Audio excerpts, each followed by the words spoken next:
because this administration has become very intolerant to divergent opinion, and it is brutal with anybody into the line, slowly sliding, and a police state, a country of abductions and extrajudicial killing. This administration is intolerant to an extent that when Gen Zs rose to speak their mind, they were butchered and massacred in cold blood.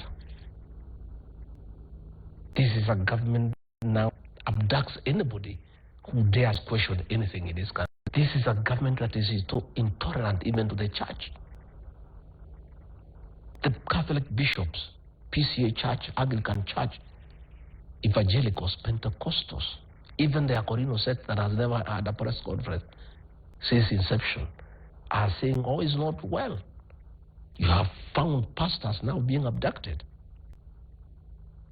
You know, leaders. You saw the senator of Laikipia as commissioner of the Parliamentary Service Commission because he voted against my impeachment. Leaders are being threatened. They will be removed from committees. The people of Kenya must be resolute, and they must not agree to buy fear. I feel embarrassed because in Kasarani, I told the people that they shall be free to say what they want, and they will not be talking through WhatsApp because spies are listening to their phones. Now they're even listening to WhatsApp. People have to look for other platforms. It's very intolerant. Again, there is suppression of alternative view, you know? And I really want our to accept that we are in the 21st century. Let me first say that I call upon this administration to abandon the culture of abductions and forced disappearances. In fact, much as the president has been very unfair to me, as a Christian, sometimes I feel for him because on this matters of abductions, I sat him down and I told him, Mr. President, don't deny these abductions because they are going on. And these security chiefs of yours are cheating you. And they are setting you up against the people of Kenya. And that is why the people of Kenya are saying you are a liar. And I feel for you because this is the information they are giving you. Yet these abductions are taking place daily. And they are recorded. You know, with these smartphones now, there's nothing you can do in this country that people do not know. And I really tried to plead with the president not to defend that position because the abductions were taking on. It forced me to take the unprecedented action to have a press conference after the president. When the Inspector General says there are no abductions, they are not done by police, then who is doing them? Why hasn't he arrested the people? If it is not the police who is doing it, then if it's not the DCI, why is he not arresting the people who are doing it because they are going on? Don't regret having supported President William Ruto. One, I got this opportunity to serve and to learn. And I am a wiser person, I'm more knowledgeable, and I have more experience. The mistakes I made then, I will not make them now. The only regret I have is that I dealt with President William Ruto as a Christian. All right. I trusted him. I believed in him. Whatever he told me, I took it as the truth and acted blindly. Excellency. Another day, given another opportunity, I'll engage him as a politician. And as a politician, you trust nobody. But again, I'm also happy that I served with him because I've also known him. And President Kenyatta had told us many things. And we doubted. Now I know. So I am happy that I worked with him. I know him. And along the way, the people of Kenya, you know, we all know who he is. As we move on, the people are suffering. And we must respect the will of the people. If along the way, the people of Kenya feel they want to do away with all of us, I included, so be it. Thank you very much. You have said that, you know, or you said something about one term. I cannot, I'm not qualified to say that President William Ruto will be one term. That is a decision the people of Kenya will make by how he proceeds going forward. Your allies have suggested that he must be wanted. That is their view. Will you take part in that cause to ensure that he's wanted? That is their view, and I hope they will not be harassed because of this. That is how they feel. But the president has work to do. Listen to Gen Zs, they are gone. When I listen to people who have pay slips, they have a problem. So he has a lot to do because he came in on a very popular platform of the Hustler Nation. He has really to honor the promises he made to the people of Kenya. All right. And there are very many. And he doesn't have much time. It must be within 1 year. All right. 1 year. The officer commanding police station was present in the meeting in uniform. As soon as I arrived, he changed into civilian clothes, was present during the fracas, and did nothing. You know? And again, I've told you, at the exit of the venue, one of the cars, green in color by the criminals, had blocked the road so that we could not exit, so that we were in a death trap, so that they just continued attacking us. And in the process, officers of DCI in the notorious Subaru cars that are unmarked without number plates, abducted, in clear view of everybody, Honorable Peter Mwathi and the MCA for Bibilioni. Peter Mwathi was taken round in circles for 8 hours before he was dumped on Bypass Road. The MCA for Bibilioni, who had spoken very strongly, was taken round and abandoned in Kenale Forest, where he has been picked and is now in hospital in a coma. So clearly, the police were part of this exercise. And I want to caution the states. I've been around for a while. I was in the Moi government. I was in the Kibaki government. I was in the Uhuru government. I was in Ruto government. I'm here and today. The use of criminal gangs to manage politics is a very dangerous thing. These criminals, after you use them as government, they don't go back home. They just continue committing crimes. From the pictures that are coming from Limuru, people are now calling us because they identify them. These fellows belong to a criminal gang that caused atrocities in the Mount Kenya region and Nairobi in the 90s and 2004, 5, 6. And what has happened now, once the state gives cover to these criminals to engage in crime, purporting to manage politics for the state, they'll go back to their crimes. And they have already started going to Matatu stages to collect protection fee, going to dowry payment, demanding a 10%, going to hardwares, demanding money. Once a government uses criminal gangs to cause mayhem like they did in Limuru, beating innocent people in a funeral, and that young man called Erastus is a hustler. The parents are poor people. They came there and caused mayhem. Today, none of them has been arrested. So they get very embodied. And what happens to the public? If they can attack the second deputy president of the Republic of Kenya in full glare of the media during daylight, with machetes, with weapons, and nothing is done to them. So far, none has been arrested, despite the fact that these are people who are known even with the criminal records. Then they set upon citizens and start extorting money. And the citizens will panic because they will ask, if they can attack the second deputy president of the Republic of Kenya with police supervision, who am I? I want to say, number two, from where I sit, we have discussed with many people, and we are clear in our mind.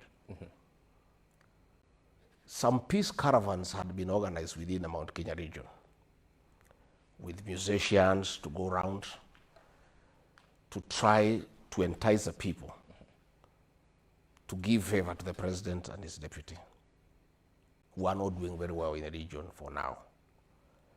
And when people asked, why are you sending peace caravans? There is peace in the Mount Kenya region. Send these peace caravans to Baringo, send them to West Pokot, send them to Baragoi. There is an attempt to create chaos in the region through this disruption of meetings. Because you see what will happen, Karanja. I was supposed to go to Nakuru for a funeral on Saturday. And I was supposed to go for a church service in Molo PCA. When my supporters in Nakuru learned of what happened, they started organizing themselves to protect me and to deal with whoever may want to come and attack me and create chaos. And I had to stop because I cannot allow that situation, because that is what the planners of this violence wanted. The people of the Mount Kenya to start fighting each other. So they had organized groups in Molo, and my supporters in Molo, who are in thousands, started organizing themselves so that if anybody tries to come near where I am, they will be able to deal with them. And as a leader, as a very responsible leader who cherishes peace, I had to make a decision to call off Nakuru, to call off Molo, to avoid a clash between my supporters, who are in thousands, and the few criminals who have been paid. So I can see from where I sit, some people have sat down and said, this mountain, because it's becoming problematic, let us set up these characters against each other. Let us get this criminal gang that is feared in the area, unleash it, give it state protection, let it cause mayhem, let the people protect themselves and protect others, and then the mountain is chaotic, and then they can enjoy. I want to appeal to our people, wherever they are. Even leaders have told them, because this criminal gang, after the Uhuru attack, they have started reaching out to leaders. Please, we can offer you protection. That is what they wanted. So that we have a situation where, for you to go to a meeting now, the state has absconded responsibility of its role to protect citizens, and now you are leaving leaders to look for criminal gangs to protect themselves. Like if I want to go somewhere now myself, I say, because what happened to Uhuru can happen, let me also look for other gangsters to protect me. And then you set people against each other. That is a situation that should never happen, and I want to caution the government to be very careful. When those criminals were brought in the 90s, they developed into something that was very problematic. Rooting them out was a very painful and costly affair. Whoever has sat down and decided that you want to engage these criminal gangs to manage politics in the region, you are courting disaster, and you are starting something that you cannot stop. I don't mean to cut you short, but you served in government for 2 years, Yes. Honorable Gachagua. Yes. And this, as you're saying, is something that the state has done. Is it something that the state has started doing? No, that or thing is it something happened. that happened that even thing, under your tenure? Under our tenure, it has never happened. We are very clear that we cannot allow criminal gangs to take over this country. You cannot allow criminal gangs to go to disrupt meetings and attack leaders and do nothing about it, because you are creating a situation of lawlessness. But it was These under your gangs, tenure. these gangs were there. They were introduced in the 90s during the clamor for multipartyism to deal with those who are clamoring for a multi-party state. And they developed into a very big problem going forward. And dealing with it was a very costly affair.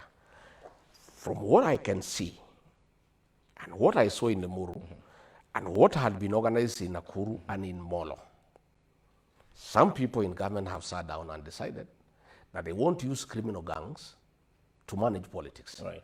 Disrupt meetings, scare leaders, like now they really destroyed vehicles belonging to members of parliament so that leaders are scared of going to meetings.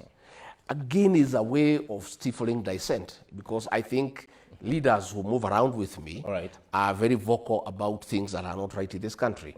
And I think this is a way of trying to scare leaders. But I can tell you, that is not a situation that can go for long, because members of public will not allow it. And members of public will organize themselves, and they all say no. In fact, the people of Limuru are saying, had we known that this gang was coming, because there were outsiders, none came from that area.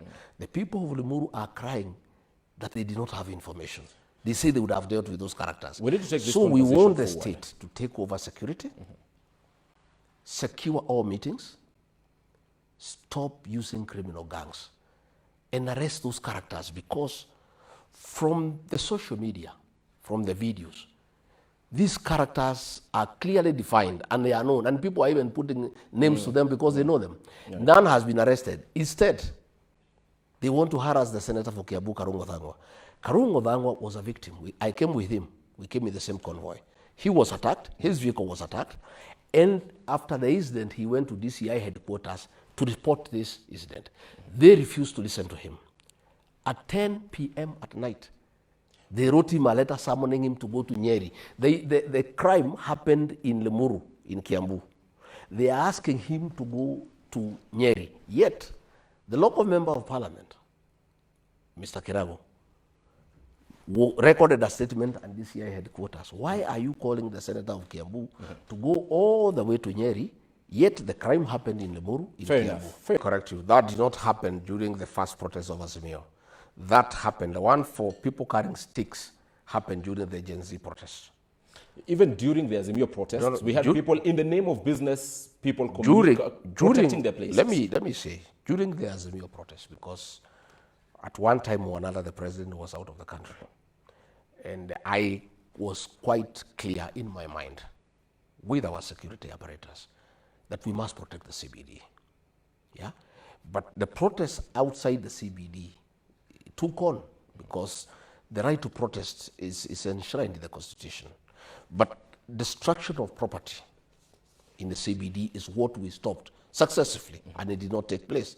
Because, you know, this is a country of rule of law, and the work of a government is to protect life and property. You protect both lives and you also protect property. So what I do remember myself at that time, when the president was out of the country and I was left, is that we made sure that the property around CBD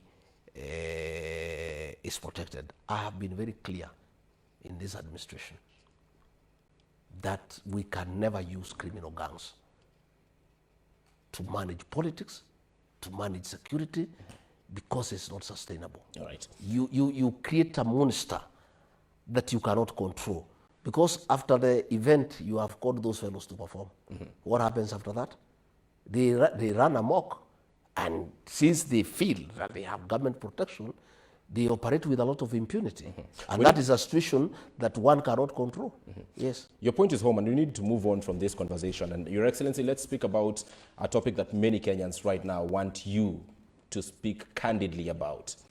And these are some of the policies and decisions taken by the Kenya Kwanza regime in the past 2 years. You are on record before you left office in an interview with Citizen TV and in an interview with Vernacular, a Kalenjin station, stating that you knew nothing about Kenya's deal with Adani Group, be it JKIA and every other involved entity. You are on record after you were impeached in a church at AIPCA to say that you advised President William Ruto not to get into the Adani deal. One Gachagua who said, I was not aware, I was reading about this in the papers.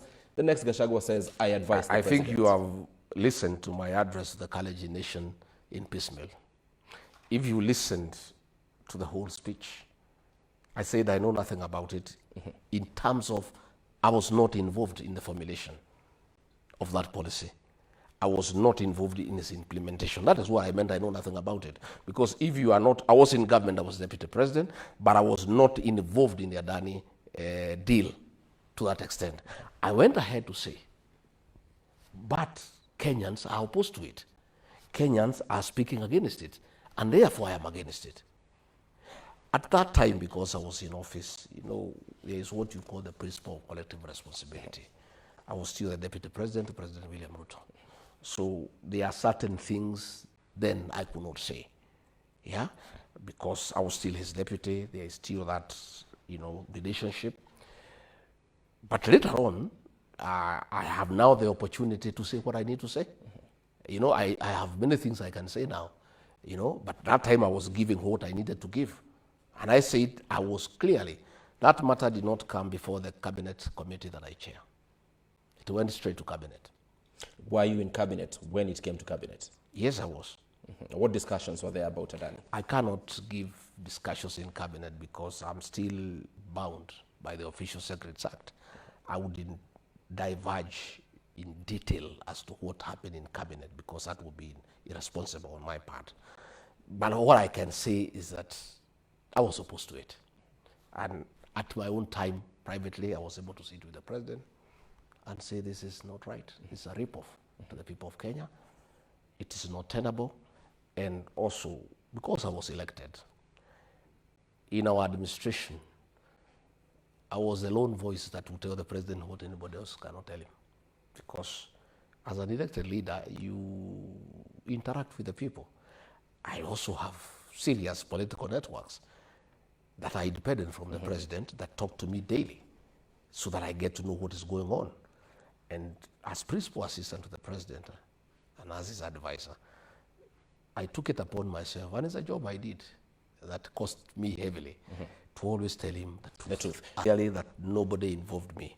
Had it come to the cabinet committee that I chair, I would have had all the details because that is a very exhaustive forum that I used to chair. I would be able to get to know from the beginning to the end.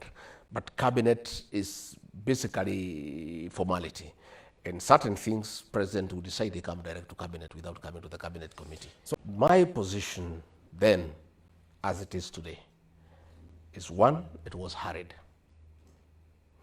And there was no sufficient reason to move hastily from NHIF to the new program. And from my own reasoning, when I even looked at the mathematics surrounding that program, is that it would have cost us between 700 to 800 million to upgrade the system that was running the NHIF to make it compliant. Yet we are moving to a new program that is costing 104 billion shillings. And in my view, my very honest view, that's the crux of the matter. That is a rush. That is a focus, the 104 billion. And when you listen, Karanja, me, I'm a people's person. And probably many people thought that I'm a rebel within government. I was not a rebel. I was a deputy president of a popularly elected government that is answerable to the people. And in my view, we in government are the employees of the people. And the people are your employers. And their opinion counts. And you cannot dismiss what they think and what they feel. And that is why even members of parliament were accusing me of intimidating them when I told them to listen to the ground during the Finance Bill 2024. It's because myself, I do listen to the ground. And I take time to listen to what people are saying. If you listen now to patients, they are going through hell. One, in NHIF, you would pay 500 shillings for the whole family. Maybe say you have your wife, and maybe say 2 children like myself. 4 of us will pay 500 shillings for the ordinary people. Now, in this new program, it's each individual. So you find people having a problem with that. Number 2, you find that the private hospitals have not embraced this program. The program was rushed before all the stakeholders were brought on board. So you find that you have been deducted money in your pay slip. Then when you go to a hospital of your choice, you cannot be treated. And that is the frustration that the people of Kenya are going through. And I am a very strong believer that your employer is ultimate. And the feeling of your employer is so central in whatever decision that you make. And everybody is complaining. The stakeholders are complaining. Kenyans are complaining. You simply cannot ignore them and decide that you must do what you have decided because it's a government program. Because that government program is meant to benefit some people. And if the beneficiaries of that program are uncomfortable with its implementation, with its component, with the way it is being rolled out, you have a responsibility as a leader who is elected all the time to take into consideration the views of the people. Cabinet will work on policies. The issue is not the policy, the implementation. In terms of timelines, in terms of the transition,